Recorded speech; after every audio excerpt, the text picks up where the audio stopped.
భాగవతం వ్యాస మహర్షి రచించిన అష్టాదశ మహాపురాణాల్లో ఆఖరి పురాణం. సుఖ మహర్షి ఈ భాగవతాన్ని పరీక్షిత్ మహారాజుకి వివరిస్తాడు. ఎందుకు వివరించాడు అనే ప్రశ్నకు సమాధానంలోనే దాని ప్రత్యేకత దాగి ఉంది. పరీక్షిత్ మహారాజు జీవితంలో 7 రోజులు మాత్రమే మిగిలాయని తెలిసినప్పుడు అక్కడున్న మహర్షులు, ఋషులు వేర్వేరు మోక్ష మార్గాలు వివరించారు. కానీ అతనున్న పరిస్థితిలో వాటిని ఆచరించడానికి సమయం సరిపోదు.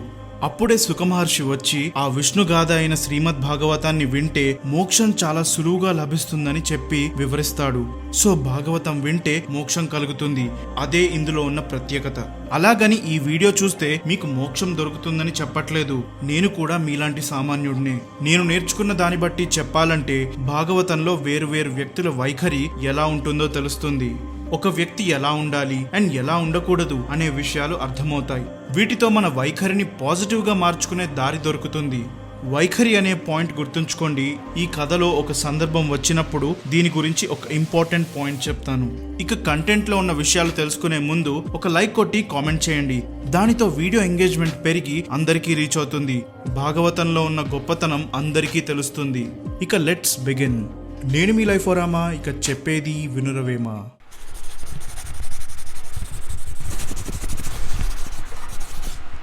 విష్ణువుకున్న విశ్వరూపం ఎలా ఉంటుందని సుఖ మహర్షి పరీక్షిత్తుకు వివరించిన తరువాత అసలు దాని ఆది ఎలా ప్రారంభమైందని వివరించడం మొదలుపెట్టాడు. ఇందులో ఆసక్తి కలిగించే విషయం ఏంటంటే మనం సైన్స్ లో చదివిన బిగ్ బ్యాంగ్ థియరీకి ఎంతో దగ్గరగా ఉంటుంది. భాగవతంలో ఉన్న సిమిలారిటీ అర్థం చేసుకోవాలంటే ముందుగా బిగ్ బ్యాంగ్ థియరీ ఏంటో గమనిద్దాం. ఒక చిన్న ఇసుక రేణువు నుండి పెద్ద గ్యాలక్సీస్ వరకు ప్రతి ఒక్కటి కలిస్తే మనముండే ఈ యూనివర్స్ అంటారు. సైంటిస్టులు సుమారు 13.8 బిలియన్ ఇయర్స్ కి ముందు ఈ యూనివర్స్ మొదలైందని కనుక్కున్నారు. అది ఎలా మొదలైందని చెప్పడానికి ఎన్నో థియరీస్ ఉన్నప్పటికీ విశ్వవ్యాప్తంగా యాక్సెప్ట్ చేయబడింది బిగ్ బ్యాంగ్ థియరీ. ఎంతో చిన్నగా దట్టంగా ఉండే ఒక పాయింట్ లో జరిగిన పెద్ద ఎక్స్ప్లోజన్ వల్ల స్పేస్, టైం, ఎనర్జీ, మ్యాటర్ ఇవన్నీ ఎగ్జిస్టెన్స్ లోకి వచ్చాయి. ఈ ఎక్స్ప్లోజన్ కి పేరే ద బిగ్ బ్యాంగ్. దీని గురించి మరింత లోతుగా తెలుసుకోవడానికి శాస్త్రవేత్తలు ఎన్నో పరిశోధనలు జరుపుతూ వచ్చారు. లేట్ స్టీఫెన్ హాకింగ్ లాంటి గొప్ప థియరాటికల్ ఫిజిసిస్ట్స్ ఈ యూనివర్స్ తో పాటు ప్యారలల్ యూనివర్స్, మల్టీవర్స్ లాంటి ఉండొచ్చని ప్రతిపాదించిన థియరీస్ ఎన్నో ఉన్నాయి. ఇక భాగవతంలో చూస్తే అదే క్రియేషన్ థియరీతో అసలు కథ మొదలవుతుంది. సృష్టి గురించి చెప్పాలంటే అది 2 భాగాలుగా విభజించబడి ఉంటుంది. మొదటి భాగాన్ని ఆధ్యాత్మిక ప్రపంచం అంటే స్పిరిచువల్ రెల్మ్ లేదా అన్మానిఫెస్టెడ్ నేచర్ అని అంటారు. ఈ ప్రదేశంలో అన్ని స్పిరిచువల్ ఫామ్ లో ఉంటాయి. వాటికి ఎటువంటి రంగు, రూపురేఖలు ఉండవు. సృష్టిలో ఉన్న 4 వంతుల్లో 3 వంతులు ఆక్రమించుకుంటుంది. ఇక్కడుండే స్పిరిచువల్ మ్యాటర్ లో ఉన్న ప్యూరిటీ గురించి చెప్పాలంటే ఎంతో పవిత్రంగా భావించే గంగాజలం ఈ స్పిరిచువల్ మ్యాటర్ లో ఒక నీటి బొట్టుతో సమానం. కృష్ణుడు తన అవతారం చాలించిన తరువాత ఈ ప్రదేశానికే వెళ్లిపోయాడు. అందుకే ఈ ప్రదేశాన్ని గోలోక బృందావనమని, అబోర్డ్ ఆఫ్ లార్డ్ కృష్ణగా భాగవతంలో చెప్పబడింది. మిగిలిన 1 వంతు సృష్టిలో లౌకిక ప్రపంచం అంటే మెటీరియల్ రెల్మ్ అనే 2వ భాగం ఉంటుంది. దీన్నే మేనిఫెస్టెడ్ నేచర్ అని కూడా అంటారు. ఇందులో కొంత భాగాన్ని మాత్రమే మనిషి బతికున్నంత కాలం తన 5 సెన్సెస్ తో, మనసుతో ఎక్స్పీరియన్స్ చేస్తూ ఎక్స్ప్లోర్ చేయగలడు.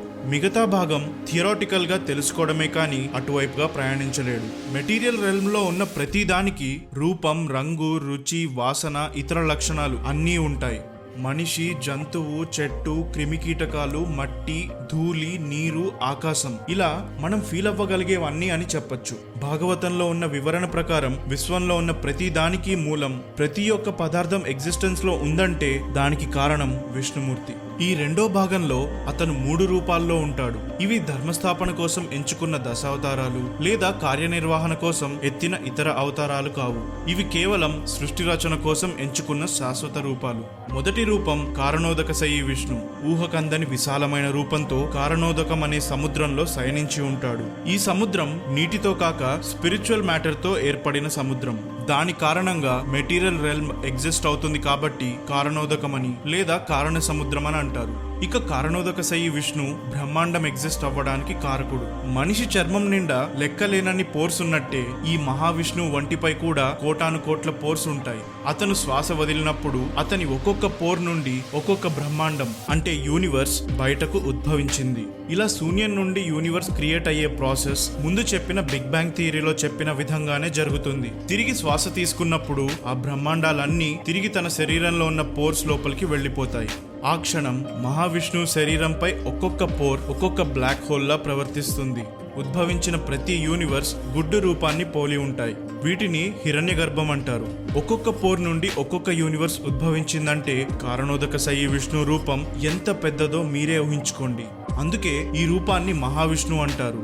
ఇక్కడ మీరు గమనిస్తే భాగవతంలో మల్టిపుల్ యూనివర్స్, మల్టీవర్స్ అనే కాన్సెప్ట్ సూచిస్తున్నారు.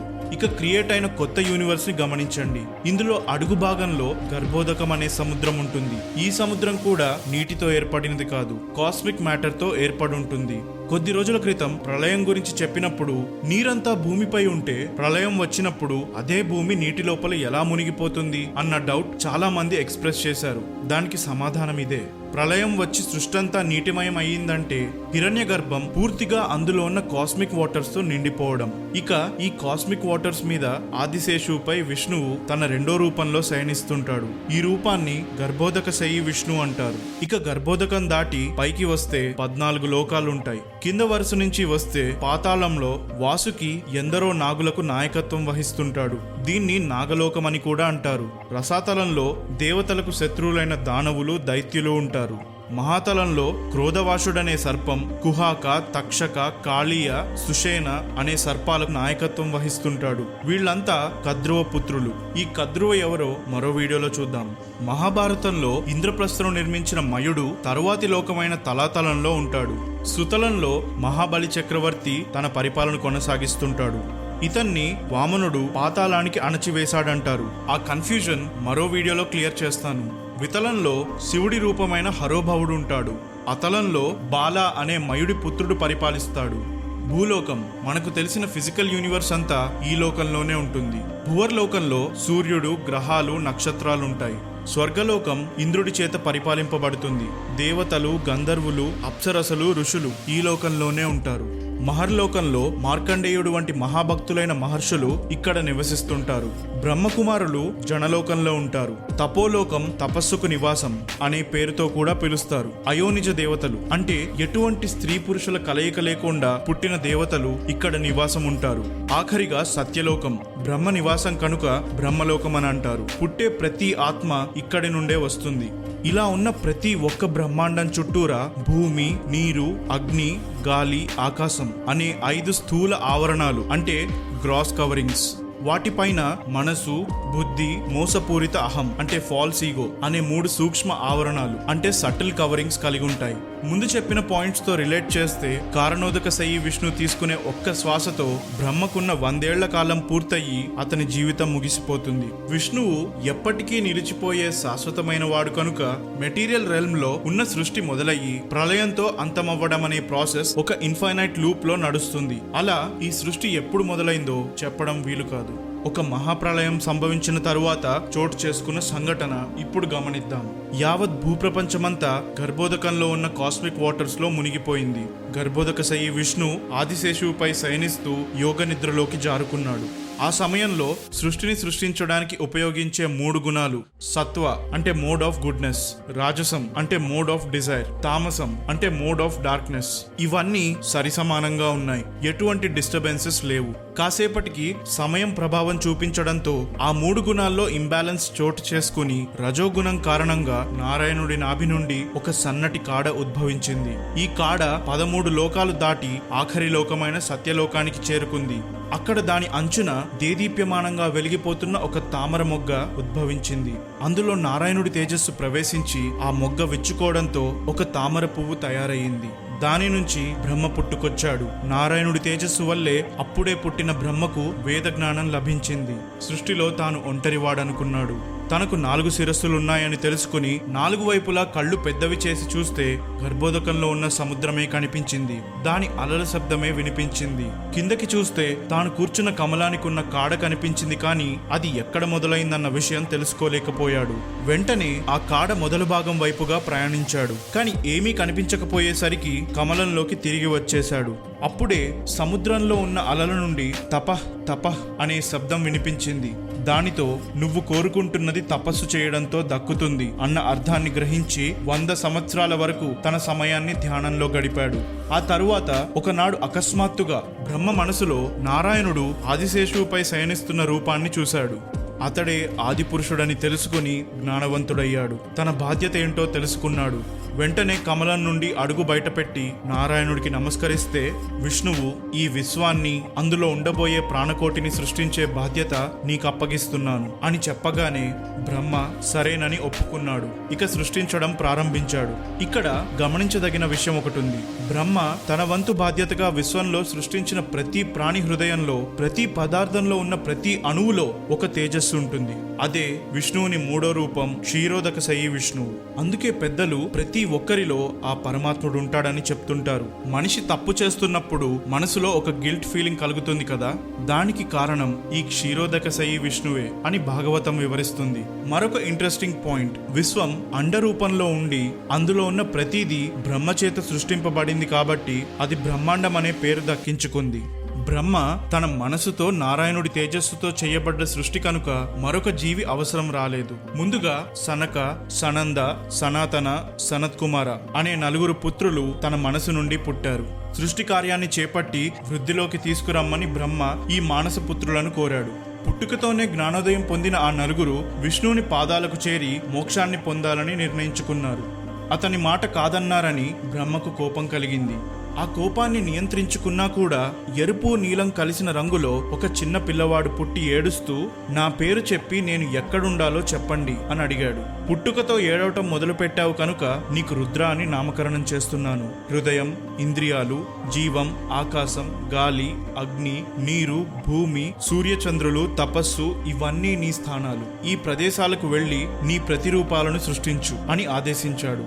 ఆ తరువాత బ్రహ్మ అత్రి, అంగిరస, పులస్త్య, పులహ్, క్రతు, భృగు, దక్ష, మరీచి, వశిష్ఠ, నారదముని అనే 10 మంది ప్రజాపతులతో పాటు ధర్మాలను కూడా సృష్టించాడు. తన హృదయం నుండి కోరిక, కనుబొమ్మల నుండి కోపం ఉనికిలోకి వచ్చాయి. బ్రహ్మ నీడ నుండి కార్దముడనే ముని ఉద్భవించాడు. బ్రహ్మ మనసు, శరీరం నుండి మిగతా ప్రపంచమంతా ఏర్పడింది. అతని 4 శిరస్సుల నుండి వేదాలు, తన శరీరాన్ని 2 భాగాలుగా చేసి మను అనే మొదటి మానవ పురుషుణ్ణి, శత్రూప అనే మొదటి మానవ స్త్రీని సృష్టించాడు. వారిద్దరి కలయికతో ఆకుతి, ప్రసూతి, దేవహుతి అనే 3 కుమార్తెలు, ప్రియవర్ధుడు, ఉత్తానపాదుడు అనే 2 కుమారులు జన్మించారు. ఆకుతి రుచి అనే ఋషిని, దేవహుతి కార్దముడిని, ప్రసూతి దక్షుణ్ణి వివాహం చేసుకోవడంతో వారి పిల్లలు, వారి వంశస్థులు పుట్టుకొచ్చి ప్రపంచంలో జనసంచారాన్ని పెంచారు. స్వయంభూ మను తన తండ్రి బ్రహ్మ దగ్గరకు వెళ్లి, ఇప్పుడు నా కర్తవ్యం ఏంటో చెప్పండి, మీ ఆజ్ఞ శిరసావహిస్తాను అని అన్నాడు. ఈ సృష్టిని కొనసాగించు అని బ్రహ్మ చెప్పిన వెంటనే, అలాగే తండ్రి, కానీ నేను కొనసాగించబోయే ఈ సృష్టి ఎక్కడ నివసించాలి? మహాప్రళయం తరువాత భూమి గర్భోదకంలో మునిగిపోయింది. ఇప్పుడు అది రసాతలంలో ఉంది. దాన్ని మీరు తిరిగి భూలోకానికి తీసుకురాగలిగితే నేను ఎంతో సులువుగా సృష్టిని ముందుకు నడిపించగలను అని అన్నాడు. ఈ ఇన్సిడెంట్స్ అన్నీ కూడా సెకండ్స్ లేదా మినిట్స్ లో అయిపోలేదు, టైం పట్టింది. ముందుగా బ్రహ్మ తన మనసు నుంచి పుట్టించిన సనక, సనంద, సనాతన, సనత్ కుమారులు అనబడే 4 మానసపుత్రులు. వీళ్ళు చూడటానికి 5-year-old కిడ్స్ లా ఉంటారు. కానీ బ్రహ్మ వీళ్లను క్రియేట్ చేసినప్పుడు వాళ్ళు ఎన్లైటెండ్ సోల్స్ అయి ఉండాలనుకున్నాడు. ఒక్కసారి ఎన్లైటన్మెంట్ అంటే జ్ఞానోదయం పొందారంటే లైఫ్ లో ఏది అవసరం, ఏది అవసరం లేదు, మనకు ప్రాబ్లమ్స్ ఎందుకు వస్తాయి, అవి ఉండకూడదంటే ఏం చేయాలి, ఇలా ప్రతి విషయంలో ఒక క్రిస్టల్ క్లియర్ అండర్స్టాండింగ్ ఉంటుంది. వీరి లైఫ్ లో ఫైనల్ గోల్ ఒక్కటే, అదే మోక్షం. భాగవతంలో ఉన్న ఎక్స్ప్లెనేషన్ బట్టి వైకుంఠానికి వెళ్లి విష్ణువుని చేరడం. సో బ్రహ్మ క్రియేషన్ డ్యూటీని ఇచ్చినప్పుడు ఒక సాధారణ జీవితం గడిపితే అందులో ఉన్న బంధాలు, సమస్యలు వీటిల్లో ఇరుక్కుపోతారని తెలుసుకుని కాదన్నారు. విష్ణువుని చేరడానికి ఆ మానస పుత్రులు వైకుంఠానికి బయలుదేరారు. మొదటి 6 ద్వారాలు త్వరగా దాటేసి ఆఖరి 7వ ద్వారం దగ్గరకు చేరుకున్నారు. అక్కడ జయ, విజయ అనే 2 ద్వారపాలకులున్నారు. వైష్ణవ టెంపుల్స్ లో గర్భగుడికి బయట 2 వైపులా కనిపించే విగ్రహాలు వీళ్లవే. అయితే చూడటానికి చాలా చక్కని వేషధారణతో ఎంతో అందంగా ఉన్న ఆ 2 లోపలికి వెళ్లే అనుమతి మీకు లేదు అని అన్నారు. అవేవి పట్టించుకోకుండా ఆ మానసపుత్రులు వాళ్లను దాటి లోపలికి ప్రవేశించాలని చూస్తే చేతి కర్రలు అడ్డుపెట్టి, మా అనుమతి లేకుండా మీరు ప్రవేశించలేరు అని కటువుగా మాట్లాడారు. అంతేకాక చూడటానికి చిన్నపిల్లల్లా ఉన్నారని హేళన చేశారు. అక్కడితో మానసపుత్రులకు కోపం వచ్చింది. ఎంతో తపస్సు చేస్తే కాని వైకుంఠానికి చేరి విష్ణువుకు దగ్గరయ్యే అదృష్టం దక్కదు. అలాంటి గొప్ప స్థానాలు స్థానంలో ఉండి మీరిద్దరూ ఇంత కటువుగా ప్రవర్తించడం ఆశ్చర్యంగా ఉంది. అతనికి దగ్గరలో ఉన్నారనే ఆలోచన మీ మనసులో అహంకారాన్ని పెంచి మాలాంటి మంచి వాళ్లను అవమానించేట్టు చేసింది. కాబట్టి విష్ణువుకు దూరమై కామం, క్రోధం, మదం, ఇతర అరిషడ్ వర్గాలుండే భూలోకంలో పుడతారు అని మానస కుమారులు వారిని శపించారు. అది విన్న వెంటనే తప్పు చేశారని అర్థం చేసుకుని జయా విజయులు మానసపుత్రుల కాళ్లపై పడి క్షమాపణ కోరుకున్నారు. సనకాది మునులు జాలిపడి, మీరు తప్పు చేశారు కాబట్టి శపించాము, కానీ మీరు భూలోకంలో ఉన్నంత కాలం ప్రతి క్షణం విష్ణువుని ద్వేషంతో తలుచుకుంటూనే ఉంటారు అని అన్నారు. అయ్యో, ఏంటి ద్వేషమా? అది కూడా నారాయణుడి పైన? ఇది సాధ్యం కాదు అంటూ జయా విజయులు ఏడ్చేశారు. ఇదంతా తన మనోనేత్రంతో చూస్తున్న విష్ణువు ఆ ప్రదేశంలో ప్రత్యక్షమయ్యాడు. మానస కుమారులు వారికి నమస్కరించిన తరువాత విష్ణువు, మీ గొప్పతనం గురించి తెలియక నా సేవకులు మిమ్మల్ని అవమానించారు, దానికి మీరు శపించారు, అందులో తప్పులేదు, కానీ సేవకులు చేసే తప్పుకు యజమాని బాధ్యత తీసుకోవాలి కాబట్టి వారి తరఫున నేను మిమ్మల్ని క్షమాపణ కోరుతున్నాను. నాకు భక్తుల కంటే ప్రియమైన వారు మరెవ్వరూ లేరు. అలాంటిది వారికి అవమానం జరిగితే నాకు కూడా కోపం వస్తుంది. మీరు చెప్పిన విధంగానే వారు భూలోకంలో పుట్టి అక్కడ పని పూర్తయిన తరువాత తిరిగి నన్ను చేరుతారు అని చెప్పాడు. ఈ మాటలు విని మానసపుత్రులు ఆశ్చర్యపోయారు. పుట్టుకతోనే జ్ఞానోదయం పొందిన మేము క్షణికావేశంలో విష్ణువుకు ఎంతో ప్రియమైన జయా విజయులను ఇలా శపించామేంటి? అయినా నారాయణుడు భక్తులను ఉద్దేశించింది వాళ్లనా లేక మమ్మల్నా అని ఆలోచిస్తూ ఆ నలుగురు ఏమీ తెలియని ఒక కన్ఫ్యూజ్ స్టేట్ లో ఉన్నారు. మీరు కంగారు పడాల్సిన అవసరం లేదు. మీరు శపించడంలో తప్పు లేదు. ఆ శాపాన్ని రద్దు చేసే శక్తి నాకున్నా కూడా అలా చేసి ఋషులను అవమానించలేను అని చెప్తూ జయా విజయులతో, మీకు భూలోకంలో 3 జన్మలు. మొదటి జన్మలో క్రోధం, రెండో జన్మలో కామం, మూడో జన్మలో మదం మీ పతనానికి కారణమవుతాయి. ఈ 3 జన్మల్లో నేను ధర్మస్థాపన కోసం నా అవతారాల్లో వచ్చి మిమ్మల్ని అంతం చేసి విముక్తి కలిగిస్తాను. నన్ను ద్వేషించే పరిస్థితి వచ్చినందుకు బాధపడకండి. ఆ విధంగా మీరు నా భక్తుల కంటే మరింత ఎక్కువగా తలుచుకుంటారు. దీన్నే సంభ్రమ యోగ లేదా వైరభక్తి అంటారు. సరిగ్గా ద్వాపర యుగం పూర్తయ్యే సమయానికి మీ 3 జన్మలు పూర్తయ్యి విముక్తులవుతారు అని చెప్పి విష్ణువు అక్కడి నుండి అదృశ్యమయ్యాడు. ఇదే కథలో జయా విజయులకు 7 జన్మలు విష్ణు భక్తులుగా లేదా 3 జన్మలు శత్రువులుగా జన్మించే ఆప్షన్స్ ఇచ్చారన్న వర్షన్ వినే ఉంటారు. అది పద్మ పురాణంలో ఉన్న వర్షన్. సో కంపేర్ చేసుకుని కన్ఫ్యూజ్ అవ్వకండి. ఈ కథలో విష్ణువు చెప్పిన 3 జన్మలు ప్యూర్ ఫార్మ్స్ ఆఫ్ నెగటివిటీ. మొదటి జన్మ సత్యయుగంలో హిరణ్యాక్ష, హిరణ్యకశిపులు. ఇందులో క్రోధం అంటే యాంగర్ వీరి వినాశనానికి కారణం. రెండో జన్మ త్రేతాయుగంలో రావణ, కుంభకర్ణులుగా పుట్టి కామం అంటే డిజైర్ వల్ల చంపబడతారు. ఆఖరిగా ద్వాపర యుగంలో శిశుపాల దంతవక్రులుగా పుట్టి మదం అంటే డిల్యూజన్ వల్ల అంతమవుతారు. ఒక్కసారి జయా విజయాలు చూపించిన అహంకారం, అలాగే బ్రహ్మ మానసపుత్రులు చూపించిన కోపం, వీటిని గమనించండి. ఈ 2 లక్షణాలు మనిషిలో ఉన్నప్పుడు వారి వైఖరి అంటే యాటిట్యూడ్ చాలా నెగిటివ్ గా ఉంటుందని ఈ ఘట్టం చెప్తుంది. ఇలా మన యాటిట్యూడ్ ఎలా ఉండాలని చెప్పే కొన్ని మోడర్న్ సెల్ఫ్ హెల్ప్ బుక్స్ కూడా ఉన్నాయి. అందులో జెఫ్ కెల్లర్ రాసిన యాటిట్యూడ్ ఇస్ ఎవ్రీథింగ్ అనే బుక్ చాలా బాగుంటుంది. దీని Telugu audio book Kuku FM app లో మనకు దొరుకుతుంది. ప్రపంచంలో ఉన్న ఎన్నో బెస్ట్ సెల్లింగ్ బుక్స్ ఈ కుకు ఎఫ్ఎం యాప్ లో దొరుకుతాయి.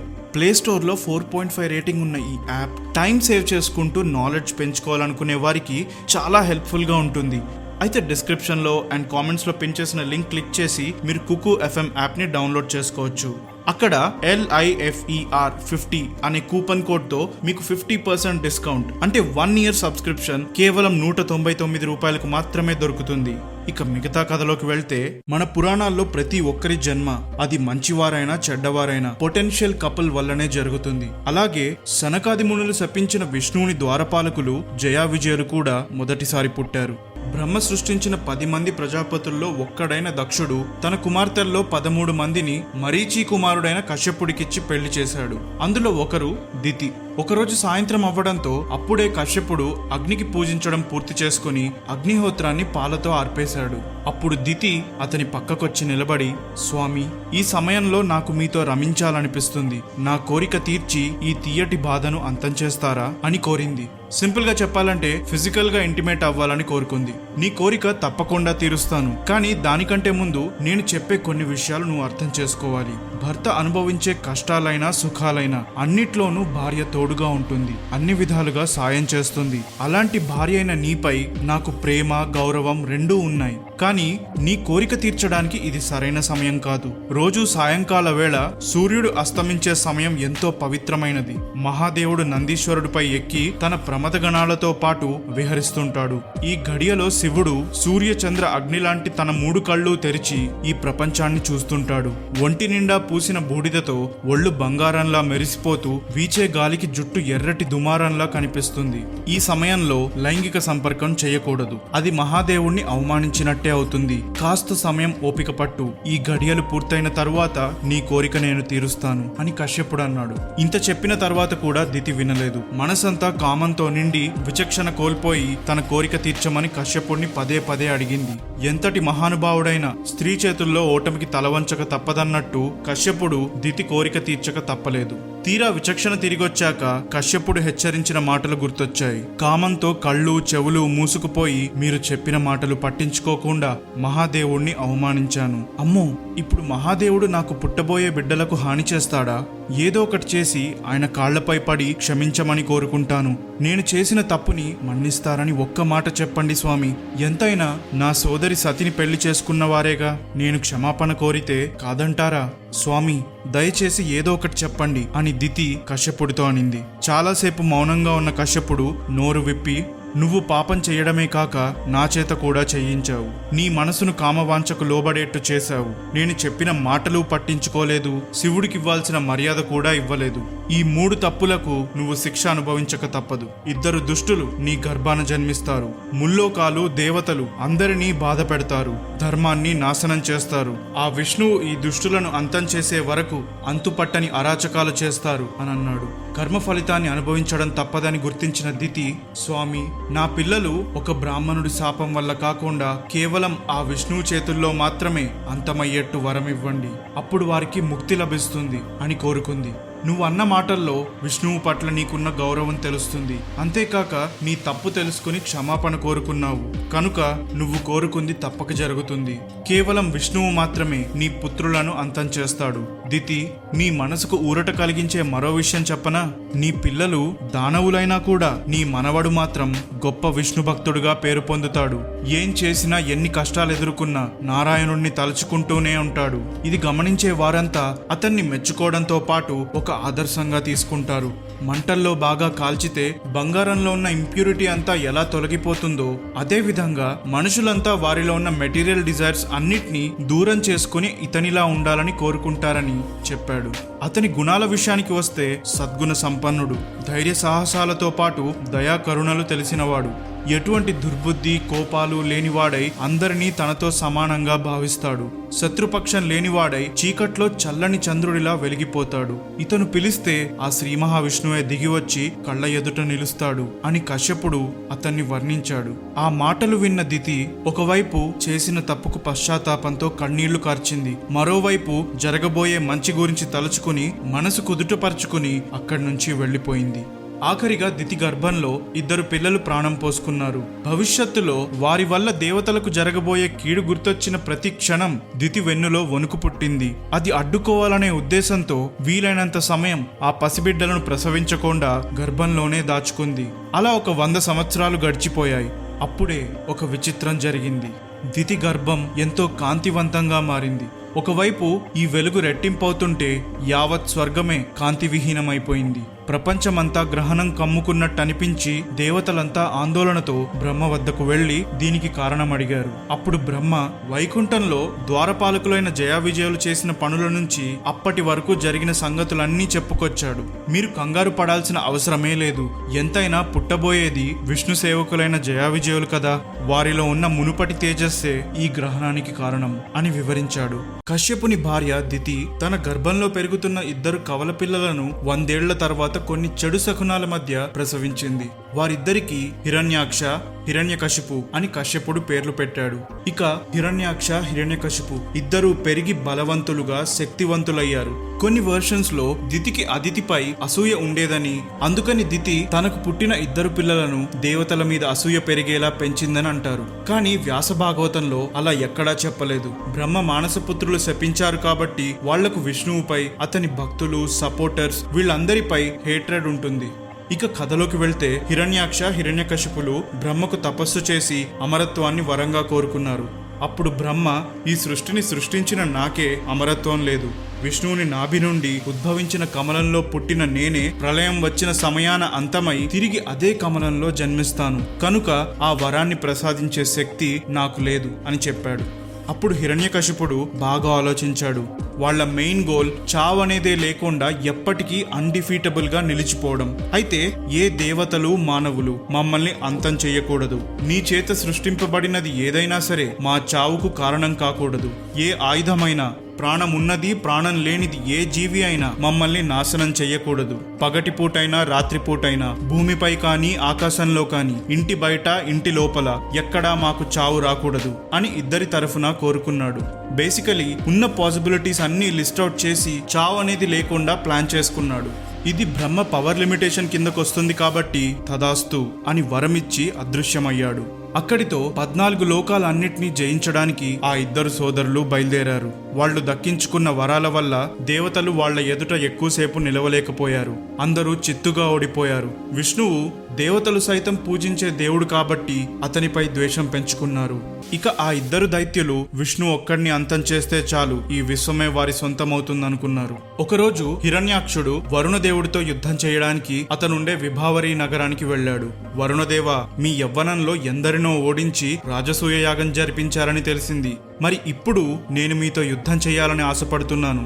దానికి మీరు సిద్ధమేనా అని మాటలతో వెటకారం చూపించి భయంకరంగా నవ్వుతూ సవాల్ చేశాడు. వరుణదేవుడు అంత తెలివి తక్కువైన వాడు కాదు. బ్రహ్మ ఇచ్చిన వరాలు పొంది దైత్యులు శక్తివంతులయ్యారని తెలుసు.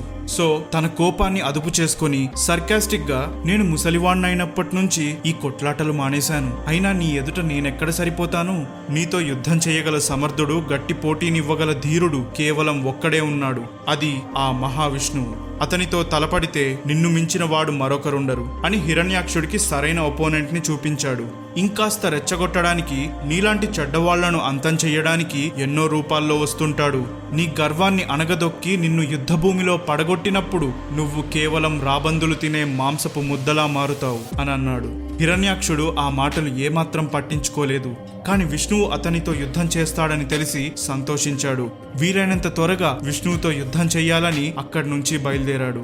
ఇంతలో నారదముని ఈ హిరణ్యాక్షుడిని చూసి ఉత్సాహంగా అతని దగ్గరకు వేగంగా వచ్చాడు.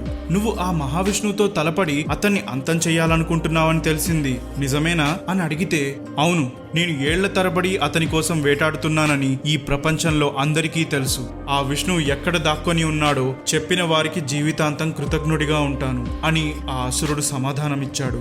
వెంటనే నారదుడు, అయితే ఆ కృతజ్ఞతలు నాకే చెప్పుకోవాలి. విష్ణువు ఎక్కడున్నాడో నాకు తెలుసు. అది చెప్పడానికే నేను నీ దగ్గరికి వచ్చాను. మహాప్రళయం వచ్చినప్పుడు భూగ్రహం రసాతలంలో మునిగిన విషయం నీకు తెలుసు కదా? దాన్ని తిరిగి భూలోకానికి తీసుకొచ్చే ప్రయత్నం చేస్తున్నారు అని నారదుడు వివరిస్తున్నాడు. సరిగ్గా అదే సమయానికి స్వయంభూ మను బ్రహ్మ దగ్గరకు వెళ్లి అతను అడిగినట్టు ఈ క్రియేషన్ ని కంటిన్యూ చేయాలంటే, క్రియేట్ అయిన వారంతా ఒక చోట ఉండాలంటే భూగ్రహాన్ని రసాతలం నుంచి తిరిగి భూలోకానికి తీసుకురమ్మని కోరుతాడు. దానికి బ్రహ్మ విష్ణువుని తలచుకొని ధ్యానం చేస్తూ, మీరు మాత్రమే ఈ సమస్యను పరిష్కరించగలరు, దయచేసి ఈ కష్టం తీరే దారి చూపించండి అని కోరుకున్నాడు. అప్పుడు అతని నాస్ట్రిల్ నుంచి చేతి వేలుకుండే గోరంత సైజులో ఒక వరాహం అంటే అడవి పంది బయటపడింది. వెంటనే దాని ఆకారం అంచెలంచెలుగా పెరిగిపోయింది. ఎంతో హ్యూజ్ అండ్ డైనమిక్ గా కనిపిస్తున్న ఆ వరాహం అరిచిన అరుపు 4 దిక్కుల్లో ప్రతిధ్వనించి అక్కడున్న వారందరి గుండెలు గగురు పుడుచుకున్నాయి. ఈ ఆకారాన్ని చూసి అందరూ దాన్ని విష్ణువుని అవతారమని గుర్తించి, ఇది కేవలం భూగ్రహాన్ని తిరిగి దాని స్థానంలో చేర్చడానికి సెలెక్ట్ చేసుకున్న రూపం కాదు, దాని వెనుక ఇంకేదో సీక్రెట్ ఉండే ఉంటుందని అర్థం చేసుకున్నారు. ఇక ఆలస్యం చెయ్యకుండా ఆ వరాహం గట్టిగా ఒక శ్వాస తీసుకుని గర్భోదక సముద్రంలోకి ఎంతో వేగంగా ప్రవేశించింది. ఆ ఫోర్స్ కి సముద్రంలో అలజడి రేగింది. ఈ సముద్రం భూమిపై ఉండే నీటితో నిండిన సముద్రం కాదు, హిరణ్య గర్భం అంటే మన యూనివర్స్ లో అడుగు భాగంలో కాస్మిక్ వాటర్స్ తో నిండిన సముద్రం. దీన్ని భాగవతం 9th ఎపిసోడ్ లో ఇంకా క్లియర్ గా ఎక్స్ప్లెయిన్ చేశాను. కామెంట్స్ లో ఉన్న లింక్ క్లిక్ చేసి చూడండి. అయితే ఆ వరాహం ఎంతో వేగంగా ఈదుకుంటూ రసాతలానికి చేరుకుంటే అక్కడే భూగ్రహం కనిపించింది. మరోచోట నారదుడు హిరణ్యాక్షుడితో ఈ వరాహం గురించి చెప్తూ భూమిని తన స్వహస్తాలతో తిరిగి భూలోకానికి తీసుకువెళ్తున్నాడు. ఇప్పుడు నువ్వు ఏమాత్రం సమయాన్ని వృధా చేయకుండా అక్కడికి వెళ్తే అతన్ని పట్టుకోవడంతో పాటు యుద్ధం కూడా చేసే అవకాశం దక్కించుకున్న వాడివవుతావు అని నారదుడు అన్న వెంటనే అతనికి కృతజ్ఞతలు చెప్పి హిరణ్యాక్షుడు వరాహమున్న చోటుకు చేరుకున్నాడు. ఆ వరాహమూర్తిని చూసి, ఓరి ఉన్మాది, నేనిక్కడుండగా భూమిని దొంగిలించి తీసుకెళ్తున్నావంటే నువ్వు ఖచ్చితంగా వెర్రివాడివే. ఈ భూమి రసాతలంలో ఉండే వారికి సొంతమని బ్రహ్మ దాన్ని ఇక్కడే వదిలేశాడు. దాని మీద నీకు ఎటువంటి హక్కు లేదు. నువ్వు వరాహ రూపంలో వచ్చిన మహావిష్ణువు అని నాకు తెలుసు. అసలు నిన్ను ఎప్పుడెప్పుడు కలుస్తానా, ఎప్పుడెప్పుడు అంతం చేస్తానా అని ఎప్పటినుంచో ఎదురు చూస్తున్నాను. నువ్వు చేసే మోసాలు నాకు తెలియదనుకుంటున్నావా? నువ్వు వేసే కపట వేషాలు, నువ్వు ఉపయోగించే మాయలు అన్నీ తెలుసు. ఇందుకేనా నిన్ను మా శత్రువులైన దేవతలు దేవాది దేవుడని పిలుస్తారు? ఇక నుండి అలా జరగదు. నిన్ను కీర్తించే రోజులు అంతరించాయి. ఇవాళ నాతో యుద్ధం చెయ్యకుండా నువ్వు తప్పించుకోలేవు. ఇదే నీ ఆఖరి గడియ. నిన్ను అంతం చేసి అసురుల దారిలో అడ్డుగా ఉన్న ఏకైక ముళ్ళును పెకిలిస్తాను అని గొప్పలు చెప్పుకున్నాడు. హిరణ్యాక్షుడు అన్న ఒక్క మాట కూడా పట్టించుకోకుండా ఆ వరాహం భూమిని తీసుకుని తన పాటికి తాను సముద్రం నుంచి బయటకు వెళ్తున్నాడు. అది చూసి హిరణ్యాక్షుడు, పిరికి పందలా పారిపోతావేంటి? నీ గురించి విన్న క్షణం నుంచి నీతో యుద్ధం చెయ్యాలని ఉర్రూతలాడుతున్నాను. ఇక ఇలా కాదని వరాహమూర్తి భూమిని సముద్రం సర్ఫేస్ పై జాగ్రత్తగా అమర్చి హిరణ్యాక్షుడి వైపు వెళ్ళాడు. ఆ క్షణం తాను ఎంచుకున్న వరాహ రూపాన్ని ఉద్దేశిస్తూ, నేను మృగం రూపంలో ఉన్నాను కాబట్టి కనీసం నీ మాటలైనా వింటున్నాను. అదే ధైర్య సాహసాలు కల మనుషులైతే నీ పిచ్చి వాగుడిని అస్సలే పట్టించుకోరు. అయినా నువ్వు చావు గుప్పెట్లో ఉన్నావన్న విషయం తెలియక ఇలా మాట్లాడుతున్నావు. ఇప్పటి వరకు నువ్వు గుండెలు చరుస్తూ అన్న ప్రతి ఒక్క మాటకి సమాధానమిస్తాను. రా, వచ్చి నాతో యుద్ధం చెయ్యి అని అన్నాడు. వరాహమూర్తి కంఠస్వరం విని హిరణ్యాక్షుడు తన చేతిలో గద పట్టుకుని అతని వైపు వేగంగా దూసుకొచ్చాడు. గదతో ఎన్నిసార్లు దాడి చేసినా వరాహమూర్తిపై చిన్న ఘాటు కూడా పెట్టలేకపోయాడు. కాసేపు ఒక యోగిలా ఎంతో కూల్గా ఉన్న వరాహమూర్తి ఒక్కసారిగా తన గదను ఎత్తి హిరణ్యాక్షుడి కనుబొమ్మలపై కొట్టాడు. అలా కాసేపు ఇద్దరి మధ్య గదా యుద్ధం జరిగింది. ఈ యుద్ధాన్ని చూడటానికి బ్రహ్మ, దేవతలు, ఋషులు అందరూ సత్యలోకం నుంచి రసతలానికి వచ్చారు.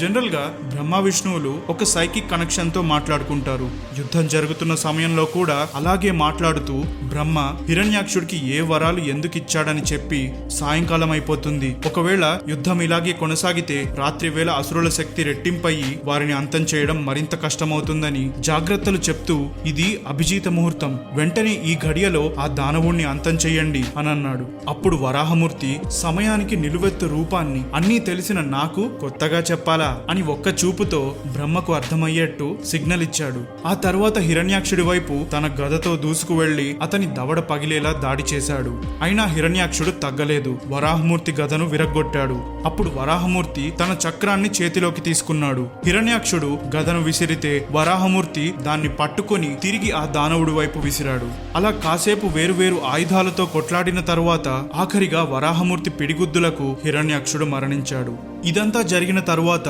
వరాహమూర్తి యుద్ధం చేసే ముందు భూమిని ఎక్కడ వదిలేశాడో ఆ సముద్రం సర్ఫేస్ నుంచి దాన్ని తీసి తన దంతాలపై మోస్తూ తిరిగి భూలోకానికి తీసుకొచ్చాడు. ఇదంతా చూస్తున్న దేవతలు, మహర్షులు వరాహమూర్తిని వర్ణిస్తూ అతని కీర్తిని పొగిడారు.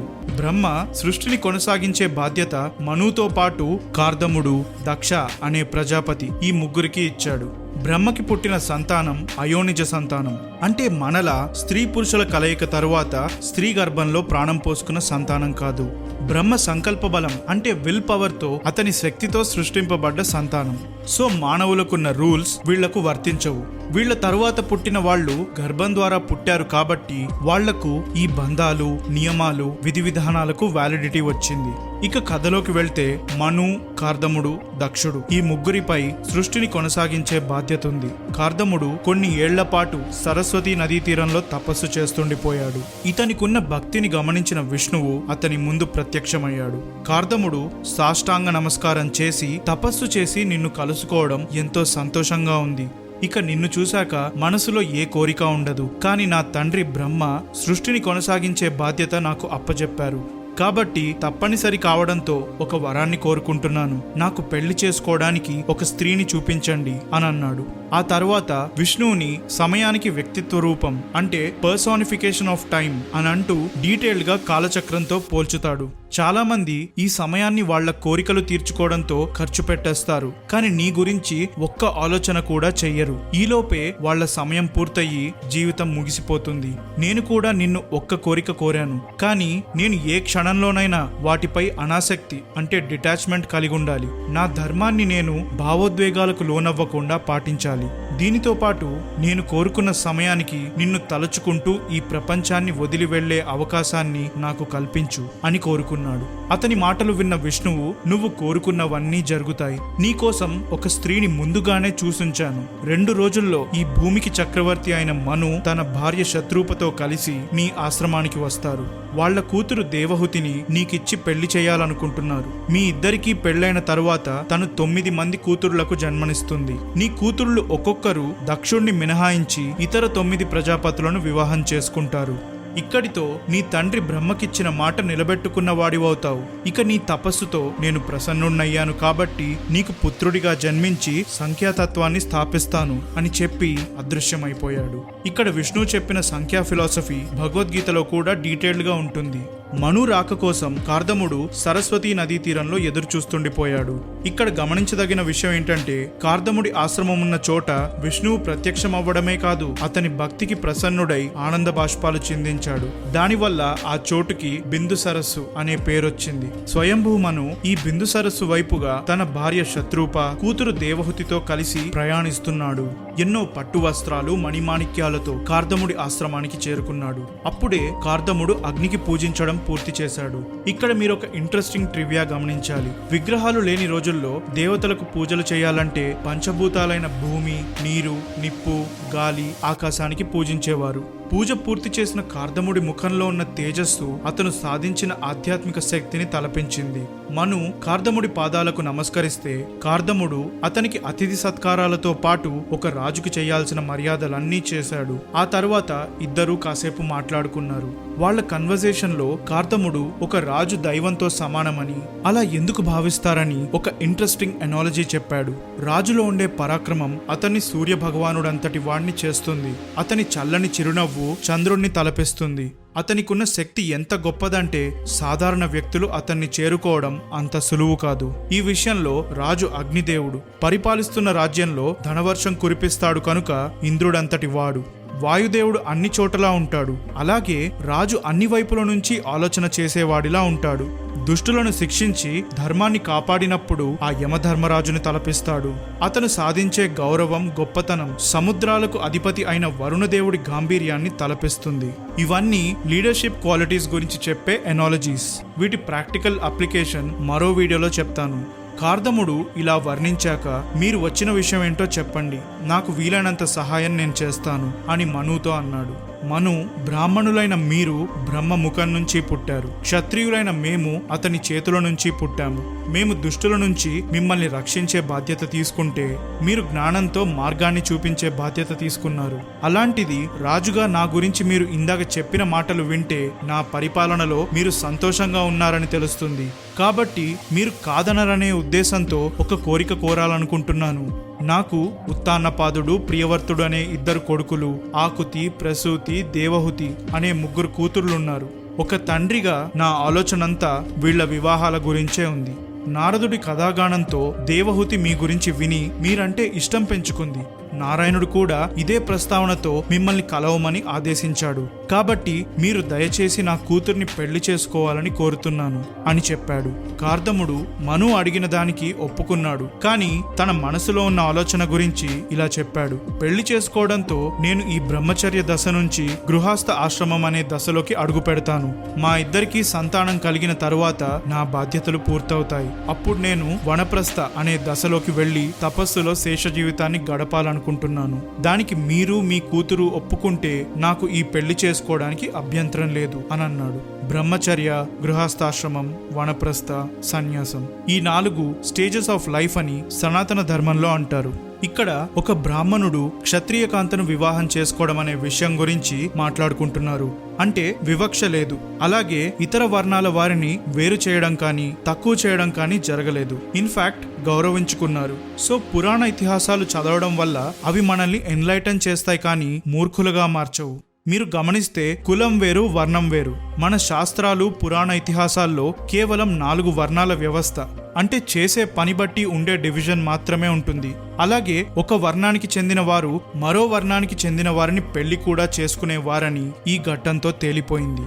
ఇక్కడ ఈ ఒక్క పాయింట్ అర్థం చేసుకుంటే చాలు. మనం చదవడం మొదలు పెడితే వర్ణాన్ని సెలెక్ట్ చేసుకునే ఫ్రీడమ్ కూడా ఉందని వివరించే ఇన్సిడెంట్స్ ఎన్నో గమనించవచ్చు. ఇక మిగతా కథ గమనిద్దాం. మను, శత్రూప కార్దముడు చెప్పిన దానికి ఒప్పుకోవడంతో అతనికి దేవహూతినిచ్చి పెళ్లి చేశారు. దంపతులు ఆశ్రమంలో ఉండిపోగా మను, శత్రూప ఇద్దరూ తిరిగి వాళ్ల రాజధాని అయిన బరిస్మతి నగరానికి వెళ్లిపోయారు. ఇక్కడ ఇంకొక ఇంట్రెస్టింగ్ ట్రివియా. వరాహమూర్తి భూమిని తిరిగి యథాస్థానంలో నిలబెట్టిన తరువాత దేవతలు, ఋషులు అందరూ అతన్ని స్తుతించారు. అతను శ్వాస తీసుకున్నప్పుడు శరీరంపై ఉన్న వెంట్రుకల్లో కొన్ని భూమిపై పడ్డాయి. వాటి వల్ల కుష, కష అనే దర్భ అంటే గడ్డి పెరిగింది.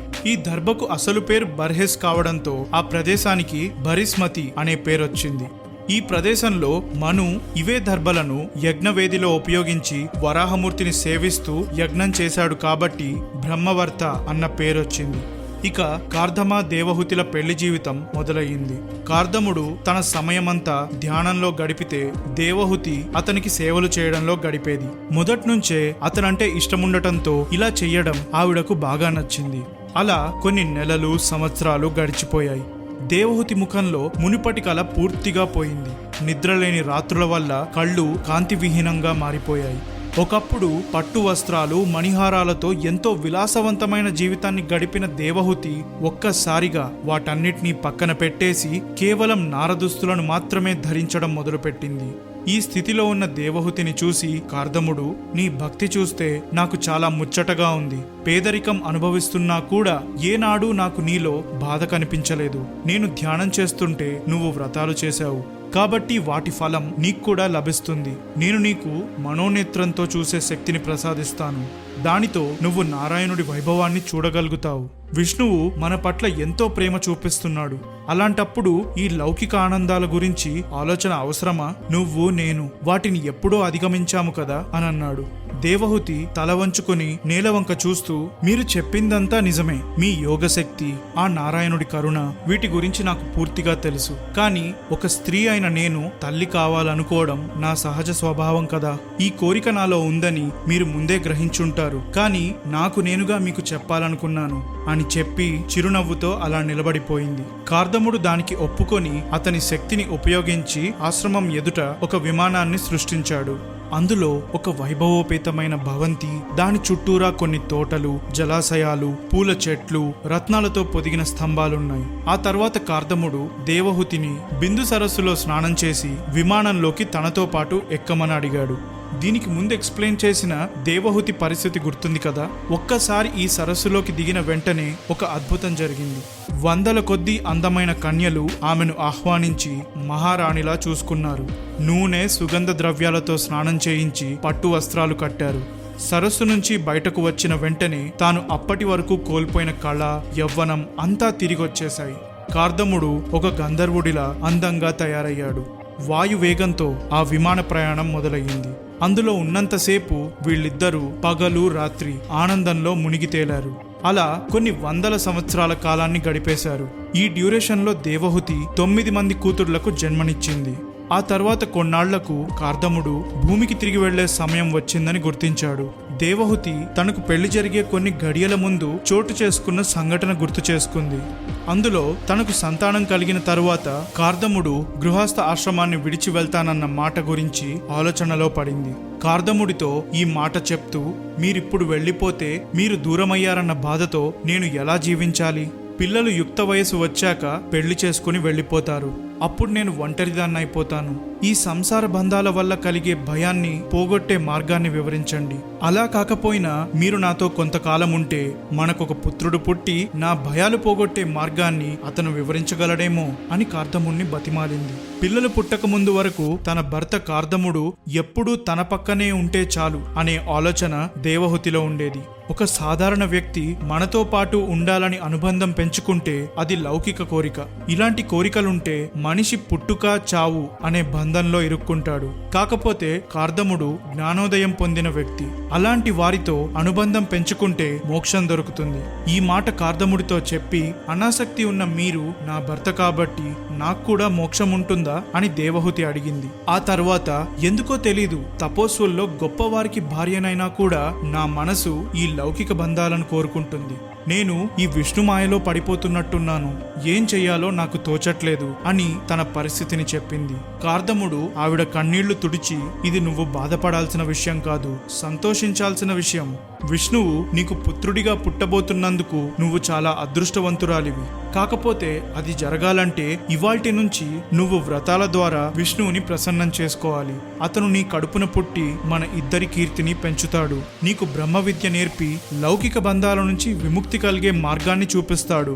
నువ్వు నేర్చుకునే ఈ పాఠాల ద్వారా మానవులు మాయ నుంచి బయటపడటం తెలుసుకుంటారు అని అన్నాడు. సో అది ఫ్రెండ్స్ ఇవాల్టి వీడియో. మిగతా కథ మరో వీడియోలో ఎక్స్ప్లెయిన్ చేస్తాను. నేను మీ లైఫ్ ఓరామా, తిరిగి కలుస్తూనే ఉందాం.